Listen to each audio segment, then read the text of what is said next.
अगर मेरे चैनल को ब्लॉक करने की वजह से या ओवरऑल जितने भी चैनल ब्लॉक हुए हैं उनको ब्लॉक करने की वजह से इंडिया और पाकिस्तान के दरमियान जो टेंस माहौल है, जो एक टेंस एक सिचुएशन बनी है, ये कम होती है, हालात नॉर्मलाइज होते हैं, तो ये मेरा चैनल रियल इंटरटेनमेंट टीवी इस तरह का एक नहीं 10 नहीं 100 चैनल इंडिया पाकिस्तान के रिलेशन के ऊपर मैं कुर्बान करने को तैयार हूँ। अब ये पहलगाम अटैक हुआ है तो इसमें अगर आप चीजें नोट करें, चाइना ने पाकिस्तान को असला देना शुरू कर दिया बिना मांगे। अमेरिका ने चाइना को देना शुरू कर दिया, इंडिया को सॉरी। अब रिलैक्स होकर सोचो, जंग अमेरिका की और चाइना की, टैरिफ वॉर के बाद ये जंग हो रही है। अब इन दोनों ने अपने अपने पहलवान खड़े किए, यार ये मेरा लेट्स फाइट। होगा क्या? दोनों मुल्कों का नुकसान हो जाएगा। अगर इंडिया को इस टाइम जंग जो है ना बिल्कुल रास नहीं आती, क्योंकि इंडिया तरक्की कर रहा है। जो मुल्क जंग करता है वो 10 साल 20 साल पीछे आ जाता है। अफगानिस्तान ने सीधा सीधा बता दिया है कि वो कुछ होएगा तो इंडिया के साथ खड़ा होगा। इससे ज्यादा क्या होता है? आपकी फौज बॉर्डर पे है और अफगानिस्तान ने आपके बॉर्डर पे अटैक कर दिया, इसका क्या मतलब है? और एटम बम चलेगा, सिर्फ एक काकरोच बचेगा क्योंकि उसका व्हाइट ब्लड है, बाकी तो सारे मार जाएंगे, तो दुनिया में काकरोच हो जाएंगे। तो काकरोचों को फायदा देना हम नेट बम चला के। चाइना का क्या जाएगा? पैसा। अमेरिका का क्या जाएगा? पैसा। अवाम मरेगी, जलील होगी। कहाँ की? इंडिया की, पाकिस्तान की। इंडियन अवाम सीरियस है, उन्होंने एक बात लेके उसके पीछे लगे कि जंग करो। और पाकिस्तानी अवाम है, यहाँ पे ना कारोबार है, सीधी सी बात है। गंदम है, अब जरी मुल्क है, गंदम का रेट कोई नहीं है। वो क्या लफ्ज कहते हैं इंग्लिश, फ्रस्ट्रेटेड है अवाम यहाँ पे। ये अवाम मीम्स बना रही है और हमारी अवाम सोच रही है कि जंग हो क्यों नहीं रही। इसको ये भी नहीं पता कि जंग होएगी तो उसका असर क्या होता है, कितना नुकसान होगा। ठीक है। ये मीम्स बना रही है कि जी इतनी गर्मी में कोई शादी नहीं रखता, इंडिया ने जंग रख ली। और यार तुम्हारा दिमाग ठीक है? जी तो दोस्तों, मैं हूं सुहेब चौधरी और आप देख रहे हैं मेरा और आपका YouTube channel real entertainment TV. आज हमारे साथ मौजूद हैं मीर अली ढिल्लू भाई, जिससे हम बात करेंगे पहलगाम इंसिडेंट के ऊपर और इसके अलावा इंडिया और अफगानिस्तान के जो आपस में मीटिंग्स चल रही हैं, फ्रांस की और इंडिया के साथ जो डील चल रही है, उन चीज़ों के ऊपर बात करेंगे।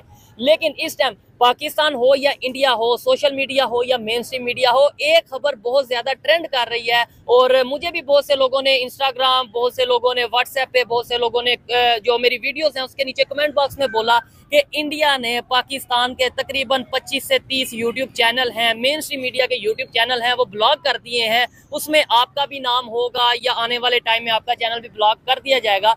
तो मैंने सोचा कि क्यों ना इसके ऊपर प्रॉपर एक वीडियो बनाई जाए, बताया जाए अपनी ऑडियंस को, जिन्होंने हमेशा मुझे सपोर्ट किया, मुझे देखा, मुझे 0 से 2 मिलियन की हम फैमिली बने, उनके साथ कुछ चीज़ें डिस्कस की जाएं इस चैनल के हवाले से। तो ये भी बताऊंगा कि किन किन चैनल्स को ब्लॉक किया गया है इंडियन गवर्नमेंट की तरफ से, उसकी रीज़न क्या है ये भी बताऊंगा। और साथ ही साथ ये भी बताऊंगा कि अगर मेरे चैनल को ब्लॉक किया जाता है तो मेरा उसके ऊपर क्या रिएक्शन होगा।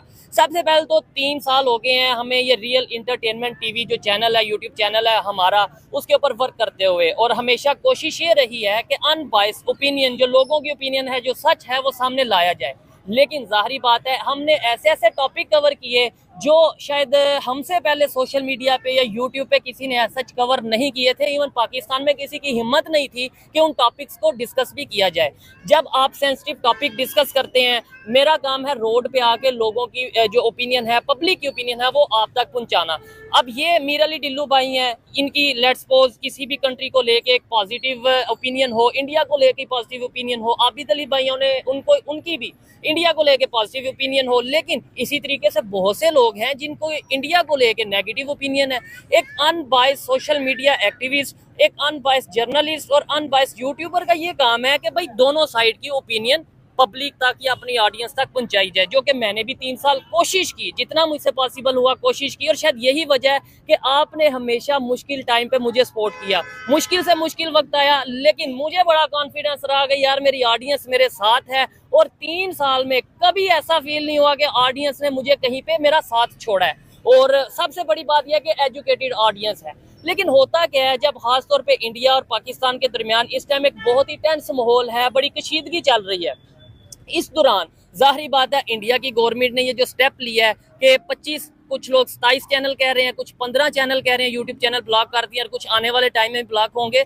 तो कुछ सेंसिटिव इश्यूज होते हैं जिन्हें देखकर अगर उन्होंने ये यूट्यूब चैनल्स ब्लॉक किए हैं, इवन मेरा भी चैनल अगर ब्लॉक करती है, इंडियन गवर्नमेंट करती है या किसी भी कंट्री की गवर्नमेंट करती है, तो उन्होंने अपने सिक्योरिटी, नेशनल सिक्योरिटी को देखना है, उन्होंने अपने जो बहुत से सेंसिटिव इश्यूज हैं उन्हें देखकर ये स्टेप लेना है या लिया है। तो मुझे इस पे कोई इशू नहीं है। मैं समझता हूँ कि उन्होंने अपने कंट्री को पहले देखना है कि हमारे या किसी के यूट्यूब चैनल को पहले देखना है। और इसके अलावा आपको एक और बात में ऐड करता चलूं, सबसे पहले तो यार जो मैं शुरू से तरीका होता है इस बार थोड़ा सा शुरुआत अलग होगी। अस्सलाम वालेकुम, नमस्ते और सत श्री अकाल जी सारी ऑडियंस भाइयों को। अच्छा, आपने कहा कि चैनल बंद हो रहे हैं इस तरह, ठीक है जी। इसमें यह है कि आपने कभी जाके यूट्यूब पे चेक किया है, जैसा आपका चैनल है, आप तो एक न्यूट्रल रिपोर्टिंग करते हो, आपके चैनल की कॉपी मैं कह सकता हूँ और कितने चैनल्स हैं जो सिर्फ और सिर्फ व्यूज लेने के लिए क्या क्या गांद उछालते रहते हैं। ठीक है। अब इस टेंस माहौल में जो ऐसे यूट्यूबर हैं जिनको चाहिए सिर्फ और सिर्फ व्यूअरशिप और कमेंट्स चाहिए, दैट्स इट, वो उल्टी सीधी बात करेंगे टेंस माहौल में किसी मुल्क के लिए, तो वो उस मुल्क के लिए खतरा होगा। ठीक है। दैट्स व्हाई गंदम के साथ जौ भी पीसे जाते हैं। ठीक है। मेरी नजर में आप जौ हैं। अच्छा। आप कुछ नहीं कर सकते। जो गंदे अंडे हैं ना, उनके साथ साफ अंडे भी बाहर फेंके जाते हैं। चले हम ये हो रहा है आपके मेरे साथ। ख्याल से किसी को पॉइंट आउट करना तो बेहतर नहीं है। अच्छा, इंडियन गवर्नमेंट ने ये किया तो आप इस पे क्या, आपकी क्या राय है? मतलब ठीक किया? मेरी राय ये है कि जो माहौल है इस माहौल में ठीक है, वो शायद आपका चैनल नहीं करे। अच्छा, ये भी मेरी राय दें तो कोई इशू नहीं। आपको बताता हूँ। अच्छा। मेरे दोस्त हैं, वो मुझे बताते हैं कि यार हम लोग ना इंडियन चैनल पे खबरें देखते हैं। अच्छा। और वो जो जिनको तुम इंटरव्यू देते हो ना, हाँ, उनके चैनल की जो कटिंग है इंडिया के मेन स्ट्रीम चैनल पे चलती है। इट मींस कि आप न्यूट्रल रिपोर्टिंग करते हो तो इंडिया के मेन स्ट्रीम चैनल पे चलती है ना। और जो बाकी चैनल्स हैं उनका फन बनाया जाता है। ठीक है। मुझे पता है, मैं भी देखता रहता हूँ। वो क्या है कि वो सिर्फ और सिर्फ व्यूज लेने के लिए आप कह सकते हो कि सच नहीं दिखाते, सिर्फ व्यूज लेके प्लान्ड दिखाते हैं। और उनको अगर देखें तो नजर आता है उन्होंने सामने पपेट खड़ा किया होता है और 3-4 बंदे साथ में पपेट खड़े किए होते हैं और वो उनसे बात करते हैं। और जहां तक मैं आपकी बात करूं, लास्ट वीडियो क्रिकेट में यहाँ पे बन रही थी। जी, ठीक है। कितना रश लगा, कितना रश हो गया था। और रश के अंदर बाकी पब्लिक आ गई थी। एक्चुअली बात मेरे से हो रही थी, जब बाकी पब्लिक हो गई थी तो मैं पीछे हो गया था। ठीक है। आप न्यूट्रल करते हो, ठीक है। अगर आप प्लान करते तो बाकी पब्लिक आगे ना आती, मैं ही आगे रहता। ये चीज है। अच्छा, इधर 2-3 चीजें मैं अमीर अली भाई आपको भी मौका दूंगा। 2-3 चीजें मैं चाह रहा हूँ कि स्टार्ट में क्लियर कर लें, क्योंकि ये वीडियो बड़ी इंटरेस्टिंग होने वाली है।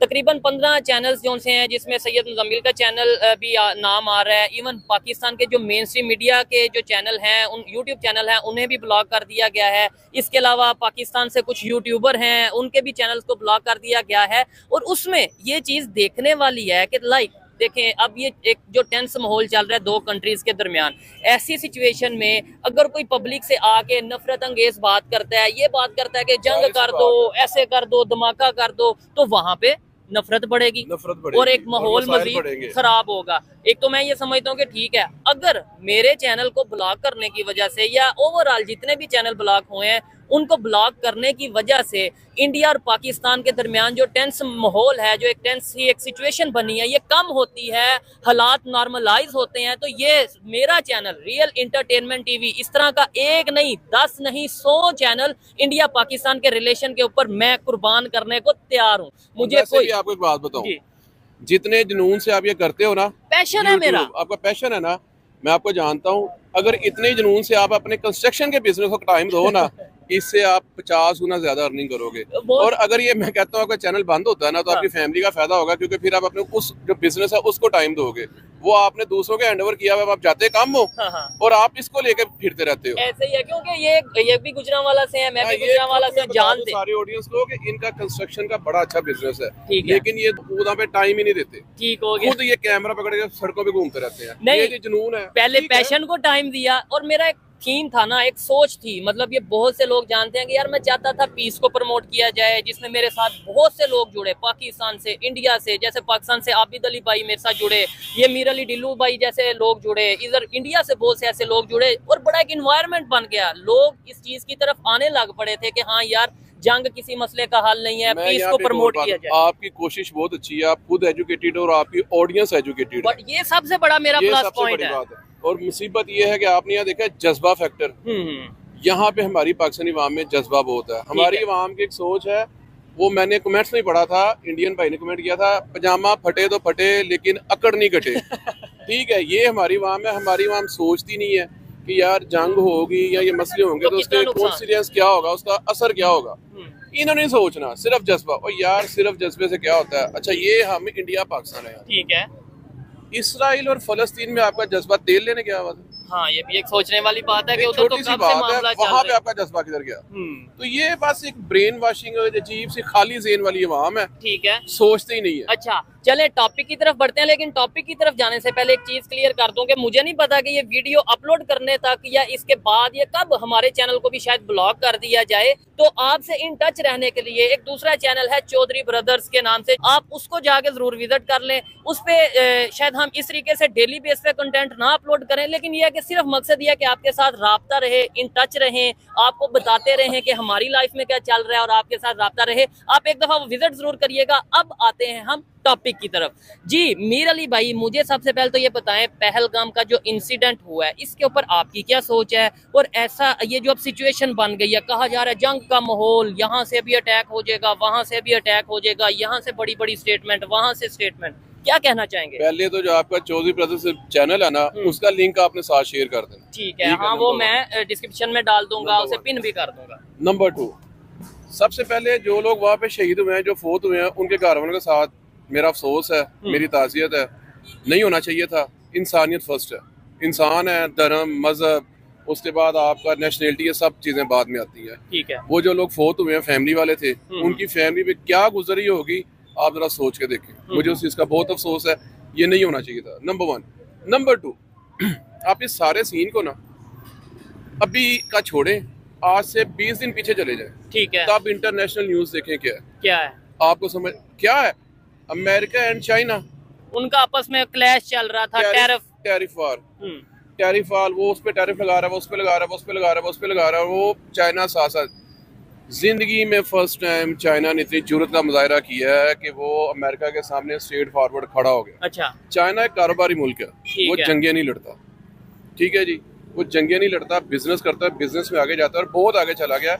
उसने उस पर टैरिफ लगाए हैं और उसके बाद इसमें टैरिफ वार में नुकसान अमेरिका का हो रहा है, क्योंकि 5 बिलियन का सामान चाइना से अमेरिका जाता है और 1.5 बिलियन का अमेरिका से चाइना आता है। जब टैरिफ ज्यादा लग गया तो अमेरिका को नुकसान हो गया। ठीक है, अब अमेरिका चाइना हाँ। अमेरिका को डिच भी कर रहा है। कैसे कर रहा है?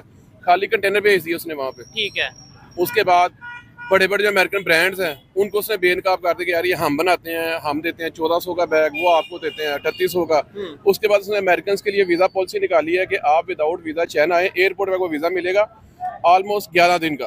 आप यहाँ पे रहें, खाएं पिए, एंजॉय करें और शॉपिंग भी करें। जो शॉपिंग आप अमेरिका में 40 लाख की करते हैं, आप चाइना के शॉपिंग करें, सैर सपाटा करें, खाएं पिए, वो आपकी होगी 10 लाख में। अच्छा, आप वहां से शॉपिंग नहीं करें। ये चीजें क्या शो करती हैं? चाइना अमेरिका के सामने खड़ा हो रहा है। अब ये इस दोनों के लड़ाई के अंदर अगला सीन क्या हुआ है कि ये जो भी अटैक हो गया, पहलगाम अटैक हो गया। अब ये पहलगाम अटैक हुआ है तो इसमें अगर आप चीजें नोट करें, चाइना ने पाकिस्तान को असला देना शुरू कर दिया बिना मांगे। अमेरिका ने चाइना को देना शुरू कर दिया, इंडिया को सॉरी। अब रिलैक्स होकर सोचो, जंग अमेरिका की और चाइना की, टैरिफ वार के बाद ये जंग हो रही है। अब इन दोनों ने अपने अपने पहलवान खड़े किए, यार ये मेरा लेट्स फाइट। होगा क्या? दोनों मुल्कों का नुकसान हो जाएगा। अगर इंडिया को इस टाइम जंग जो है ना बिल्कुल रास नहीं आती, क्योंकि इंडिया तरक्की कर रहा है। जो मुल्क जंग करता है वो 10 साल 20 साल पीछे आ जाता है। इंडिया चाइना के पीछे है।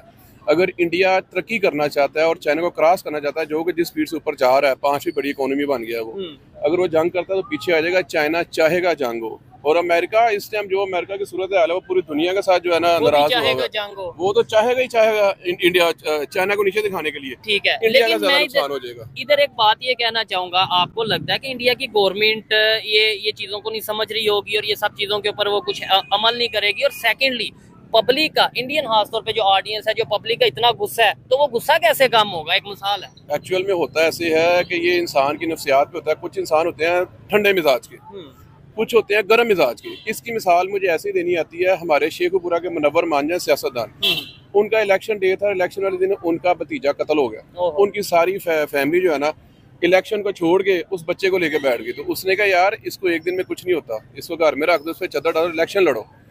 उसने ठंडे दिमाग से इलेक्शन लड़ा, इलेक्शन लड़ने के बाद MNA बन गया और उसके बाद उसने पॉइंट आउट किया कि इसको किसने मारा, जिसने मारा उसने उनके 5 मार दिए। तब से बात चलती है जीवे मनवर मंज देंदा एक ते लैंदा पंज। अब ये होगी एक बात, और अब दूसरी बात होगी जुनूनियत की। ये आप इंडिया से मतलब को कर रहे हैं, समझाना चाह रहा हूँ ना। अब ठीक है। दूसरी बात होगी जुनूनियत की। जुनूनियत की बात वो भी यहाँ हमारे दुल्ले में एक बंदा घर गया, उसने कहा यार तुम यहाँ बैठे हुए हो, फलाने ने तुम्हारे भाई का सर फाड़ दिया। उसने इसकी तहकीक नहीं की, वो उनके घर चला गया। जब उनके घर गया तो उनको किसी ने कहा यार वो गन्स लेके तुमसे लड़ने आ रहे हैं। गली में शूटिंग होगी, फायरिंग होगी, 3 बंदे कत्ल हो गए। दोनों फैमिलीज जेल चली गई और 8 साल बाद पता चला कि यार वो मारा किसी और ने था। अब मोदी साहब है बहुत जज्बाती, उनको चाहिए इसकी प्रॉपर तहकीकात करें, ये हुआ कैसे, ठीक है, जिसने किया है उसको कैफरे किरदार तक पहुंचाएं। जैसे उनका एक वो बैडी बेड है, एयरक्राफ्ट कैरियर है विक्रांत, वो ये तब भी निकलता है बाहर जब जंग करनी हो। वो पोर्ट पे पहुंच गया, प्रेशर डालने के लिए, चलो प्रेशर डाल रहे हैं। उसके बाद उनकी फौज पहुंच गई है, इधर एक हमारा सेक्टर है, वहां पे झड़पें हो रही हैं। ठीक हो गया, ठीक है, वहां पे झड़पें हो रही हैं। और इसी दौरान मैं बात करना चाहूंगा बड़े अफसोस के साथ, हमारे यहाँ टेंस का माहौल है, हमारी फौज सारी बॉर्डर पे लगी हुई है। हमारे अफगान भाई, उन्होंने अपने बॉर्डर पे हमारे साथ टेंशन करनी शुरू कर दी। तो देखिए इसका कल मतलब की खबर है, कल उन्होंने हमारी पाक फौज पे अटैक किया है और उस अटैक में लड़ाई हुई है। लड़ाई में 52 तालिबान जो है ना अफगानी जी, वो जो है ना मार दिए हैं, फौत हो गए हैं।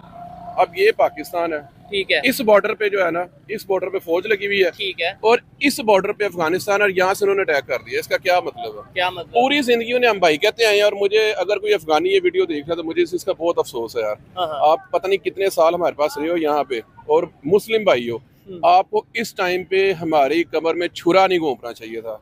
आपको ये लड़ाई खत्म करने के लिए फ्रंट पे आना चाहिए था, ना कि हमें और टेंशन देने के लिए। हमारी फौज यहाँ पे है, आपने यहाँ से अटैक कर दिया। इसका मतलब ये है कि इस टाइम इंडिया के साथ भी मामला हमारे सबके सामने है, मतलब जरा टेंस का माहौल है, और अफगानिस्तान के साथ भी हमारे फिर मामला। अफगानिस्तान ने सीधा सीधा बता दिया है कि वो कुछ होएगा तो इंडिया के साथ खड़ा होगा। इससे ज्यादा क्या होता है? आपकी फौज बॉर्डर पे है और अफगानिस्तान ने आपके बॉर्डर पे अटैक कर दिया। ठीक है, इसका क्या मतलब है? अच्छा, ये तो मैसेज है पूरी दुनिया को कि भाई हम इंडिया के साथ खड़े हैं। इवन इंडिया के जो डिप्लोमेट्स हैं, मैं फुटेजेस देख रहा था, वो भी अफगानिस्तान के विजिट पे गए हैं। तालिबान के साथ मीटिंग हुई है और तालिबान ने अफसोस का इजहार किया है पहलगाम के वाकये पे। इंडिया को भी डिस्कस किया, अफगानिस्तान को भी डिस्कस किया। बात करते हैं ईरान और चाइना की। ईरान कहाँ पे खड़ा है? क्या ईरान ने कोई स्टैंड लिया है कि भाई हाँ हम पाकिस्तान के साथ हैं? ये चाइना ने कोई ओपनली कोई स्टेटमेंट दी हो कि जी हम अगर चाइना बिजनेसमैन है, वो ओपनली नहीं कहता। अच्छा, अंदर खाते करता है, और चाइना अंदर खाते लड़ना चाह रहा है अमेरिका से। अमेरिका को पहले उसने अपनी ट्रेड की पावर दिखाई है, ठीक है, अब वो अमेरिका को अपने असले की पावर दिखाना चाह रहा है। मरेगा तो इंडिया और पाकिस्तान। अच्छा, चाइना का क्या जाएगा? पैसा।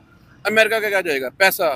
अवाम मरेगी, जलील होगी। कहाँ की? इंडिया की, पाकिस्तान की। इंडियन अवाम सीरियस है, उन्होंने एक बात लेके उसके पीछे लगे कि जंग करो। और पाकिस्तानी अवाम है, यहाँ पे ना कारोबार है, सीधी सी बात है।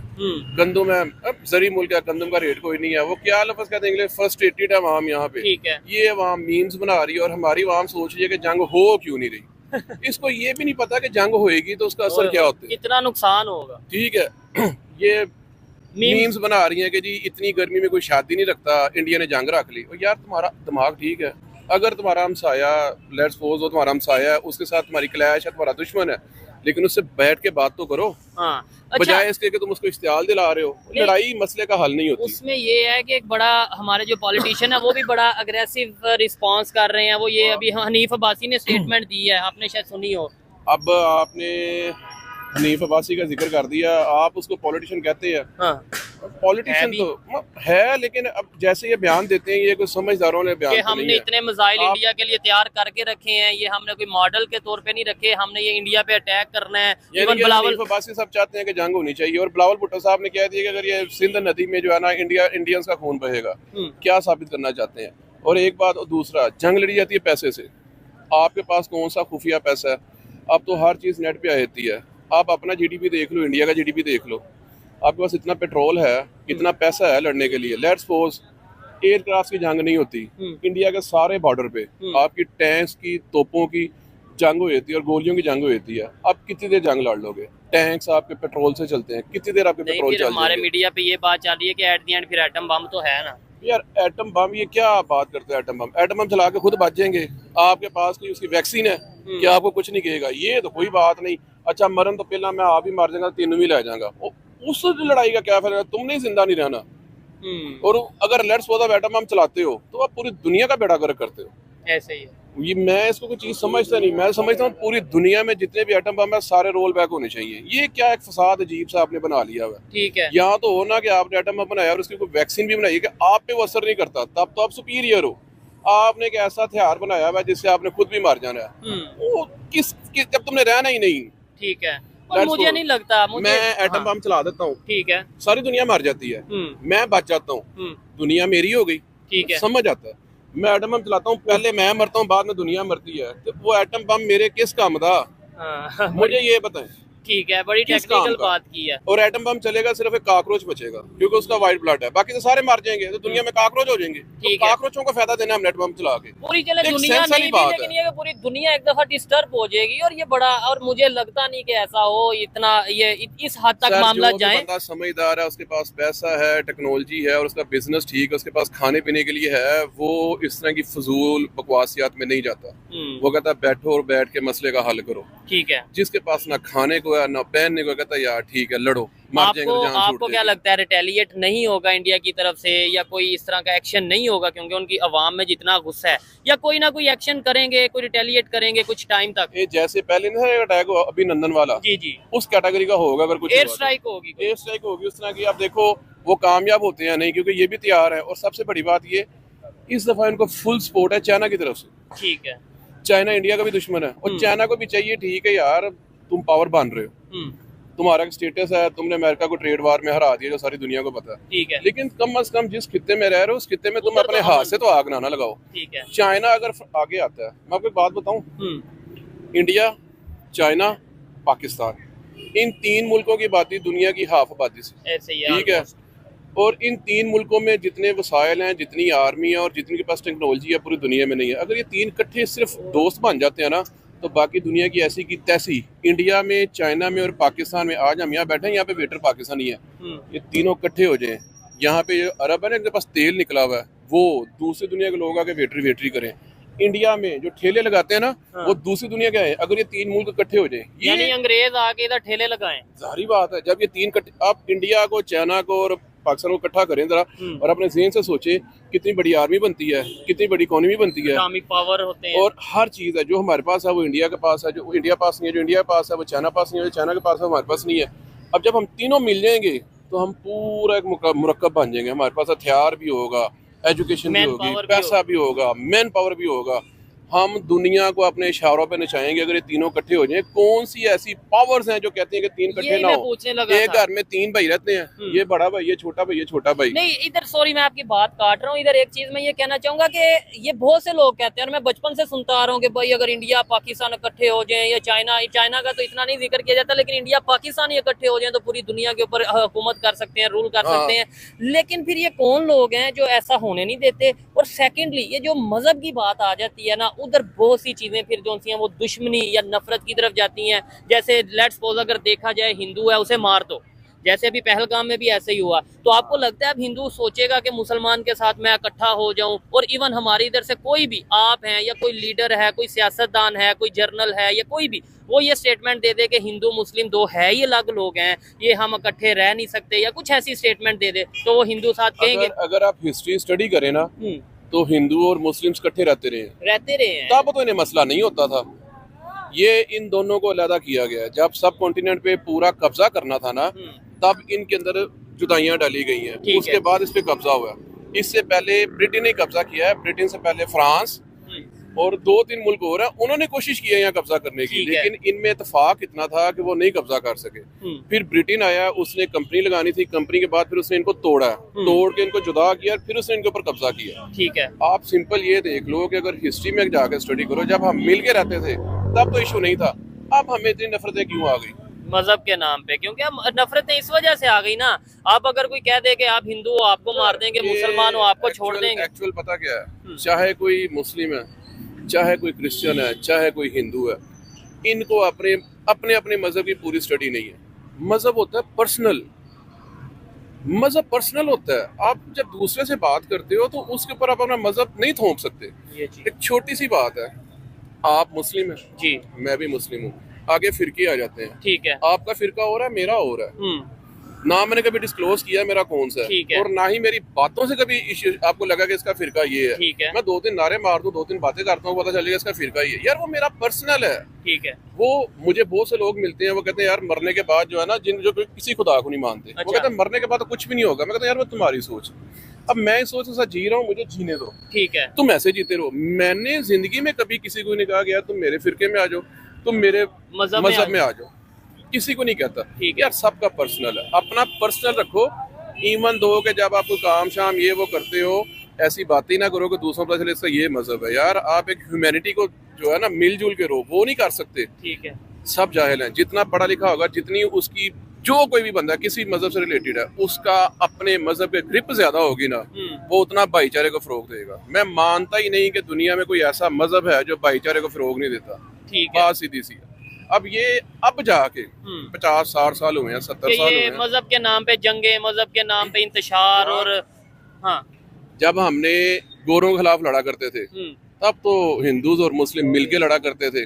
ठीक है, अब मुझे नाम नहीं आते, बड़े नाम है, मैं आपको बता देता हूं। मेरी ना गाइस एक प्रॉब्लम है कि मैं डेट्स और नाम भूल जाता हूँ। एक्चुअल जब मैं पढ़ाई करता हूँ ना, तो उसका थीम मैं समझ में ले रहा था, उसका थीम क्या है। ठीक है, थीम याद रख लेता हूँ। अब ये जो भगत सिंह है, हाँ भगत सिंह, उसके साथ ही साथ में मुसलमान थे। ठीक है, और बड़े नेताजी बोस जो के हिंदू थे, और उनके साथ यूसुफ पठान जो के पिंडी के थे, यूसुफ खान थे वो पिंडी के थे, पेशावर के थे, साथ थे मुसलमान थे, मिल के लड़ा करते थे गोरों के खिलाफ। हाँ, अपने मुल्क की आजादी लेने के लिए। अब एक बीमारी आ गई हुई है कि हम लोग जो है एक दूसरे को देखना पसंद नहीं करते। अच्छा, किसी दौर में हम लोग इकट्ठे खाना खा लेते थे, अब हम लोग कहते हैं कि यार ये मेरे किचन में भी ना आए। यार ये तुम्हारा कैसा कॉन्सेप्ट है, ये तुम्हारा कैसा, ये नफरत है। ठीक है, लेकिन बाहर आपने भी विजिट किया होगा फॉरेन कंट्री का, बल्कि किया है। हाँ, एक पानी पीना का वाटरफॉल ड्रिंक, मैं यहाँ पे आके पानी पी लेता हूँ। मैं किसी रेस्टोरेंट में चला गया तो वहाँ जाके था, एक गिलास था, तो मैंने कहा यार ये हम 4-5 बंदे बैठे हुए हैं, वो क्रिश्चियन है, ये सरदार जी है, ये मैं हूँ, ये पता नहीं कौन है, तो यार ये पानी एक गिलास। तो मेरे सरदार जी का काका इन एंजल आके पी लिया पानी, और मेरे मुंह पे गिर गया, कहता पिएगा प्रैक्टिस हो जाएगी। अच्छा, वहाँ हम कर लेते हैं। एक और बात, इवन मैंने तो दुबई में देखा है, हिंदू मुस्लिम एक ही कमरे में रह रहे हैं, सिख ब्रदर एक ही कमरे में रह रहे हैं, एक ही प्लेट के अंदर वो चावल होते हैं, वो और भी डिश होती है ज्यादा सारे चावल, वो इकट्ठे, हाँ वो इकट्ठे एक ही, मतलब वो एक ही डिश में, एक ही प्लेट में, ट्रे में खा रहे हैं। एक ना राजस्थान के थे, हिंदू थे, देवी लाल उसका नाम था। अच्छा, वो कोई कोकड़ा सब्जी है, स्पाइसी, क्योंकि गोश्त कम खाते हैं वो, तो सब्जी के अंदर ना मसाले ऐसे डालते हैं, कमाल बना देते हैं। मैंने कहा यार ये मैंने खानी है। कहता मुझे, कहता तुम खाएगा? मैं कहा हाँ मैं खाऊंगा। तुम शुचि में खाएगा? मैं यार मैं खाऊंगा, इसमें कौन सी बात है, जाओ प्लेट लेके आओ। मैं कहा धोने वाली है। क्या तुम खाएगा? और मैं, वो कहता अपनी प्लेट लाओ। मैंने उसी प्लेट में डाल के खाई। वो मिर्चें शायद ज्यादा खाते थे, मैंने टेस्ट करना था, लेकिन मैंने खा ली, और वो हैरान था कि इस बच्चे को क्या हो गया। ये मुसलमान, अब अगर मैंने हिंदू की प्लेट में मैंने खुद खा लिया, मेरा धर्म खत्म हो गया। अच्छा, अब आ जाते हैं धर्म पे। मुझे बताएं कि मैं अगर लेट्स सपोज ये भाई बैठा हुआ है, गुस्सा नहीं करना, मैं इस भाई को पिंच आउट करता हूँ कि ये भाई लेट्स सपोज का मजहब कोई भी है, हाँ, इससे सलाम नहीं लेना, इससे ये नहीं करना। अब मेरे पे आ जाओ, मुझे बताओ, मैंने फजर की तहज्जुद पढ़ी, नमाज पढ़ी, मैंने नमाजें पढ़ी, उसके बाद मेरे सर से लेके पाँव तक देखो क्या मैं मुसलमान नजर आ रहा हूँ, क्या मेरे जिस्म की सफाई है मुसलमान। फिर उसके बाद जो आप कारोबार करते हैं, क्या वो आप ईमानदारी से कर रहे हैं? आप लोगों से जिस तरीके से मिलते हैं, यानी कि इखलाक आपका बेहतर है, आप लोगों से गुस्से, हाँ। उसके बाद आपने मिलावट नहीं करनी, तो ये सब चीजों पे हम गौर नहीं करते। छोटी सी बात है, ये आम रूटीन में पढ़ा जाता है, कहा जाता है, हम लोग तो इस पे लतीफे बनाते हैं कि आप बाजार चले जाओ ना होलसेल के, तो वहाँ पे हर दुकान का नाम मक्का मदीना के नाम पे होगा, और हाजी साहब होंगे दुकानदार, बिस्मिल्लाह के नाम पे होगा, हाँ, और खालिस चीज नहीं मिलेगी आपको। आप पाकिस्तान में हैं, हाँ। ईमानदारी से बताएं कितनी दफा खालिस दूध पिया आपने? मेरा नहीं ख्याल कि आम पाकिस्तानी को खालिस दूध की पहचान भी अपने देहात में जब होते हैं तब तो खालिस दूध खुद ही भैंस से, मतलब वो पी लिया। शहरों में नहीं, उधर तो मुझे लगता है कि शहरों में आपका खाना सारा 2 नंबर है, ऐसा ही है, आपकी हर चीज 2 नंबर है। हाँ। इवन दो कि मुझे ऑर्डर आ गया कि फूल गोभी चाहिए, मैं फूल गोभी ढूंढने चला गया, मेरी फूल गोभी का काम नहीं, मैं पपाया का सेलर हूँ, ढूंढने चला गया, तो वहाँ पे गंदा नाला नहीं सीम, इसका पानी लग रहा था। मैं कि यार ये पानी जमीन में जाता है, इसकी रूट से पानी सक करती है, ऊपर जाती है, ऊपर जाए गोभी तैयार और मुख्तलिफ सब्जी तैयार होती है। कहता है यार बड़ा पावर वाला पानी है। मैं कि यार ये पेशाब है और इंसानी फुजला है, और यार ये फिल्टर हो जाता है, सारी सब्जी सारे शहरों में वो खा रही है, इसलिए हमारे अंदर वो बैक्टीरिया। अच्छा, जब वो पानी जाता है ना जमीन में, जमीन से चलो फिल्टर होकर ऊपर जाता है, लेकिन जो बैक्टीरिया है वो नहीं मरता। ठीक है। बैक्टीरिया सब्जी के अंदर चल जाता है और वो सब्जी हम लोग खाते हैं, इसलिए हमारे यहाँ पे गुर्दों की और हेपेटाइटिस की शरह बहुत ज्यादा बढ़ती नजर आ रही है। खैर, बड़ा अच्छा लगा मीर अली ढिल्लू भाई। ये हमारी सोच होगी, जब ये हमारी सोच होगी, वो हिंदू है, वो सिख है, वो क्रिश्चियन है, और खुद भी हम अपने दीन पे अमल नहीं करते, 2 नंबर काम हम करते हैं। अच्छा, किसी भी लेदर कंपनी में चले जाएं, आज मैं आपको बताता हूँ, ये जब चमड़ा साफ करते हैं ना, चमड़े के अंदर ना छोटे छोटे चिचड़े होते हैं, ठीक है, उसको साफ करते हैं, उस चिचड़े को गर्म करते हैं, उसका बन जाता है तेल। वो तेल फिर इतने ड्रमों में बेचते हैं, वो ड्रम ला के फिर 20-16 लीटर की कैंस बना के सेल करते हैं और उनमें पकाते हैं खाना। यहाँ पे आपका दीन किधर जाता है? ठीक हो गया। हाँ। खैर, यहीं पे इस प्रोग्राम को वाइंड अप करते हैं। टॉपिक से हमने स्टार्ट किया, यूट्यूब चैनल जो ब्लॉग होते नजर आ रहे हैं उसके ऊपर भी बात की, जो मेरी ओपिनियन थी मैंने आप तक पहुंचाई। मजीद जो फर्दर जो भी चीज जी, नेवर लूज होप। आपका जो जुनून है वो बड़ा जबरदस्त है, क्योंकि 2 दफा मैं ऑडियंस को बता दूं कि मैं बीमार होता था जी जी, लेकिन मैं फिर भी आता था इस बंदे का जुनून देखे गया। आज मेरी अब आवाज देख रहे हैं, आज भी मेरा गला खराब है, ठीक है, इस बंदे का जुनून है, मैं कोई बात नहीं चाहता हूँ, इसके साथ वीडियो करता हूँ। आपका जो जुनून है, आपकी ऑडियंस आपको नहीं छोड़ेगी, बिल्कुल ये मैं आपको कह रहा हूँ। ऐसे ही और इंशाल्लाह आपका चैनल बैन भी नहीं होगा, क्योंकि कभी भी आपने फजूल हरकतें नहीं की। YouTube के ऊपर आपके चैनल की कॉपी चैनल बने हुए हैं, जो वो आप चैनल जाके देखोगे ना, वो जो फजूल हरकतें कर रहे हैं वो बंद होंगे। ठीक हो गया, चलिए खैर, ये तो टाइम के साथ साथ आइडिया होगा, लेकिन फिर मैं रिपीट कर दूं, अगर हमारे चैनल को ब्लॉग करने से कशीदगी कम होती है, जो टेंस इन्वायरमेंट माहौल बना है वो कम होता है, 2 कंट्रीज के रिलेशन बेहतर होने की तरफ जाते हैं, तो एक चैनल नहीं 100 चैनल इस तरह के ब्लॉग कर दिए जाएं, बिल्कुल 2 कंट्रीज के लिए ये चीज बेहतर है। और हर कंट्री की गवर्नमेंट अपने कंट्री के लिए नेशनल सिक्योरिटी के लिए वर्क करती है, चाहे वो इंडिया हो, चाहे पाकिस्तान हो, या दुनिया का कोई भी कंट्री हो, उसका हक है कि वो चैनल को ब्लॉक कर सकते हैं। यहीं पे प्रोग्राम को वाइंड अप करते हैं। मुझे बड़ा अच्छा लग रहा है मीर अली भाई से बात करते हुए, लेकिन डेफिनेटली उनका गला खराब है, मेरी मोहब्बत में वो आए, उनका बहुत शुक्रिया। मजीद कोशिश करेंगे कुछ दिन तक फिर इनसे एक प्रोग्राम रिकॉर्ड किया जाए, अगर आपके साथ इस तरीके से हमारा राब्ता रहा। आपको ये बातें, मेरी वीडियो कैसी लगी, कमेंट बॉक्स में जरूर बताइएगा। मिलते हैं नेक्स्ट वीडियो में, तब तक के लिए पीस आउट, अल्लाह हाफिज।